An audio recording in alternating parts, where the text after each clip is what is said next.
My son ended up plowing the heck out of me on vacation. A few months ago, my son told me that my husband, his father, was cheating on me. I found it hard to believe. After all, we had been married for 30 years. My son showed me pictures of the messages his dad had sent to another woman. I didn't question how he got those photos, but I couldn't deny that something was going on. I confronted my husband later that day, and he confessed to having an affair. He moved out, I filed for divorce, and I went through a difficult few weeks. I didn't know how to move forward. It was totally unexpected, but he had to take care of his own family. My son visited me almost every day, and that was very comforting. After about a month, I was feeling better, and my son suggested we go on vacation together. He had seen last-minute offers on TV, and I was happy to join him. So, he planned everything. I was completely convinced that we would go with his family, but when he picked me up on the day we were leaving, it turned out it was just going to be the two of us. It didn't bother me too much, but I found it a bit strange when we arrived. He had only booked one room, and even though I couldn't complain since he paid for the whole trip, it seemed odd again. But I was there to have fun, so I didn't push it. The next few days were fantastic. He had booked several activities like diving, salsa dancing, and a helicopter ride, and in between, we relaxed by the pool and had some drinks. I made sure to tell him how much fun I was having and how much I appreciated it. He just hugged me and said he wanted to see me happy for one night. The hotel organized a salsa night, and part of it was a small competition among the guests. Since we had taken lessons earlier, I said we had to compete, so we did. Now, my son isn't the best dancer, and neither am I, but he's great at entertaining people, so by exaggerating all his moves, he managed to win over the crowd, and we ended up in second place. I was laughing more than I was dancing. It was so much fun. After the competition, we kept dancing for hours, and I probably had a bit too much to drink. We held hands as we walked back to our room, and after changing, we got into bed. Normally, we would each stay on our own side, wish each other good night, and go to sleep. But that night, he moved over to my side, hugged me from behind, and started smiling. I didn't expect what he was about to say. That night, as my son hugged me, something was definitely off. The intensity of his touch, the warmth of his presence. It felt as though he was carrying a secret too heavy to keep. At first, I attributed it to the stress of our family situation. The recent divorce, my husband's betrayal, and the way my son had been forced to grow up too quickly to support me. But as he got closer, I sensed there was something more. Something he wanted to tell me, but seemed hesitant. "You know, Mom," he began, with a voice that wasn't his usual one. It was more serious, almost melancholic. "There are things about Dad that you don't know. Things he did, and that I've kept to myself for a long time." I stared at him, confused. "What do you mean?" He took a deep breath, looking away as if trying to find the right words. "The betrayal wasn't the worst thing he did. I found out something long before that. Something that changed everything for me, and that I kept secret to protect you." The room seemed to shrink around me. I felt my heart race, fearing what would come next. "What did you discover?" I asked, my voice low, almost a whisper. He looked at me, his eyes filled with a pain I had never seen before. "Do you remember when I was 4 and I disappeared in that park?" Immediately, the blood drained from my face. Of course, I remembered. Those days were the worst of my life. He vanished out of nowhere and was only found days later, disoriented and without memory. The relief of having him back was so overwhelming that I never questioned the story. "I wasn't kidnapped by a stranger, Mom," he said, his voice trembling. "It was Dad." The shock hit me like a punch. I wanted to say it was impossible, that he was confused. My husband? The man I thought I knew so well? But he continued, not giving me time to absorb the revelation. He took me to a house outside the city. He said it was a game, that I couldn't tell anyone. He kept me there for days, and when he brought me back, he made me promise I'd forget everything. And for all these years, I've tried. I really tried to forget, Mom, but I never could. I felt the ground collapse beneath my feet.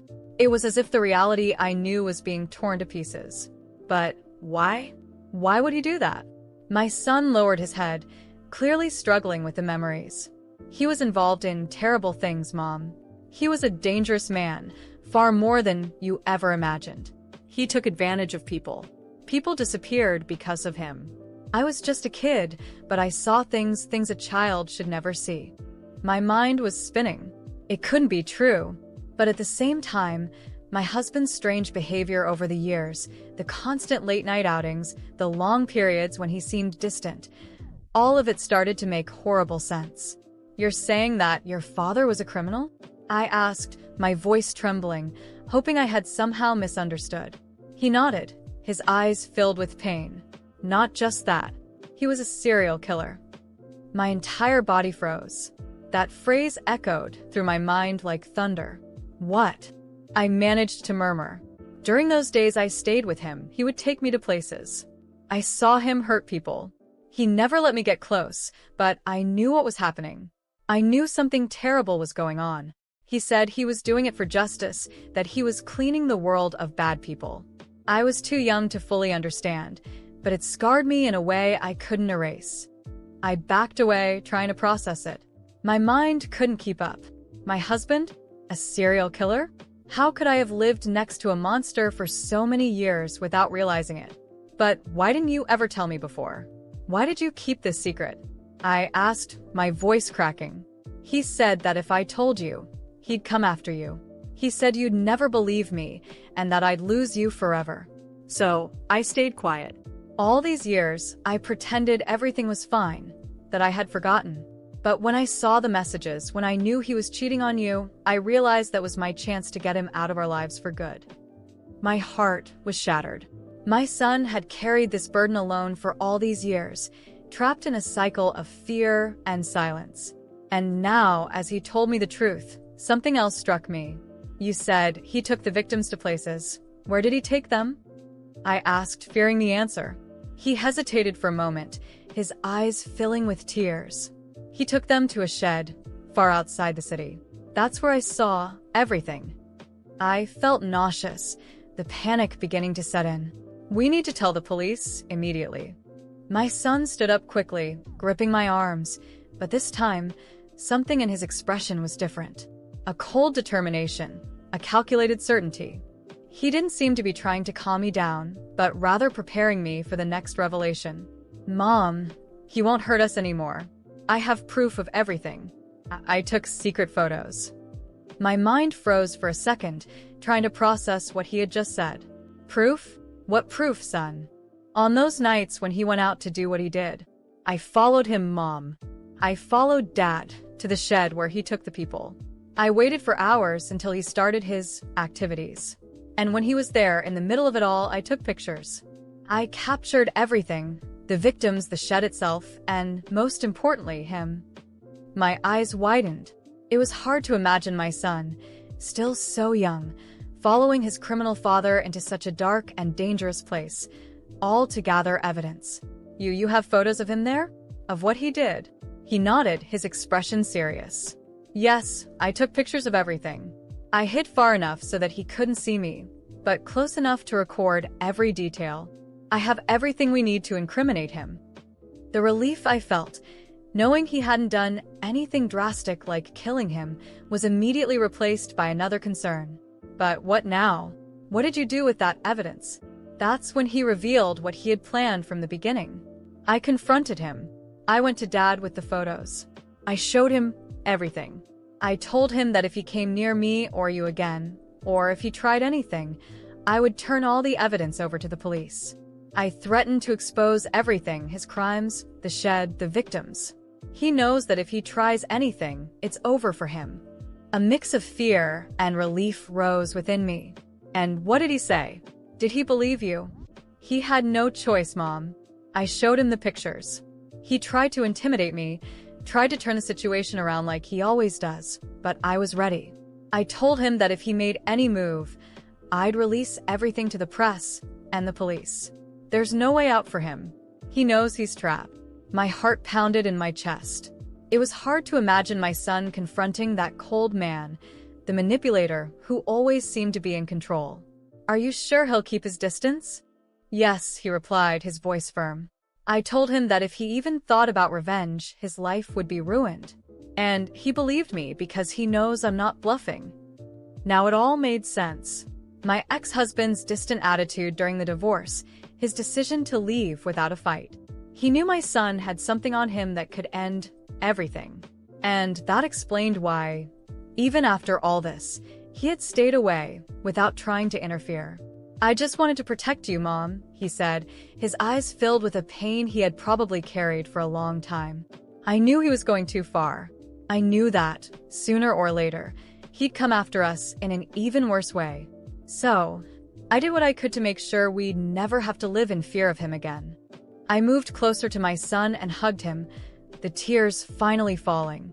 The sense of security I never knew I needed now felt more real than ever. He had done what was necessary, protecting our family from the man I had never truly known. "You're so brave," I whispered, holding him tightly. "I could never imagine going through something like this. But now we're free." He sighed, relieved. "Yes, Mom, we're free, at least for now." That phrase echoed in my mind. Although my ex-husband was far away, and the evidence my son had against him ensured that he wouldn't try anything, we knew that the threat, however distant, still loomed over us. But now, at least, we had something we'd never had before: control over our own lives.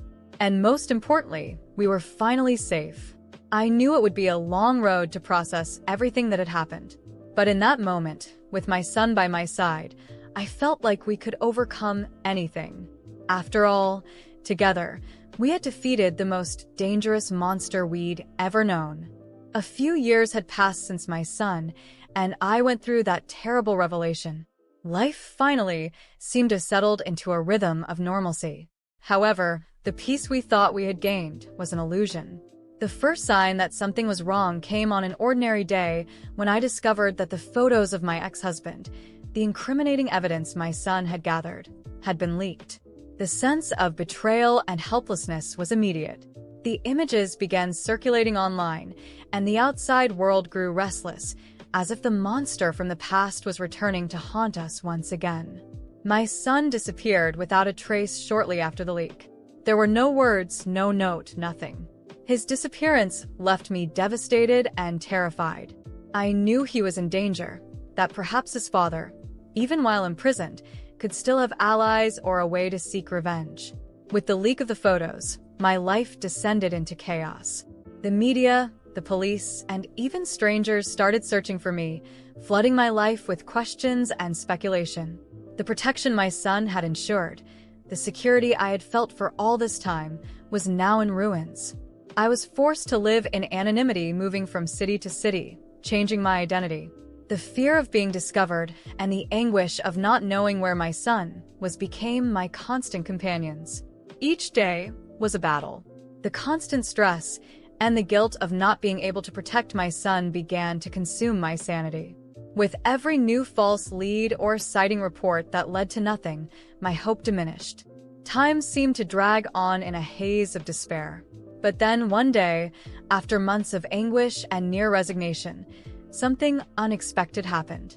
I received a message on my phone from an unknown number. My mind was so exhausted that I hesitated before opening it, fearing yet another false hope. When I finally opened it, what I read left me paralyzed. The message said, "I love you, Mom. You're safe. Dad is in prison." It was as if time stopped for a moment. The words echoed in my mind as tears of relief and confusion streamed down my face. The message was brief, but enough to unleash a whirlwind of emotions. "Oh my God," I murmured to myself, trying to process the news. My heart raced, with relief and disbelief battling for my attention. I contacted the police, and after a period of intense scrutiny and verification, the truth came to light. My son was safe, hidden in a protected location. Somehow, he had managed to secure a place where he was safe from surveillance and the dangers he faced. He sent me the message to reassure me and inform me that his father's arrest was imminent and that he was already behind bars. Knowing that my son was okay and that the threat was finally being neutralized brought a wave of relief, mixed with sadness. There was much to recover, both in terms of our relationship and the life that had been upended. In the months that followed, I began to rebuild my life, slowly and carefully. Psychological support and new identities helped us cope with the trauma. Reuniting with my son and rebuilding our bond was a painful journey, but also deeply rewarding. I found myself smiling again, knowing that despite everything, life had a way of healing. The truth was, we could never erase the past, but we could learn from it and move forward. My son and I, together, faced fear and pain. And now, although the road to recovery was long, we knew that together, we could find a new way to live, a new hope for the future.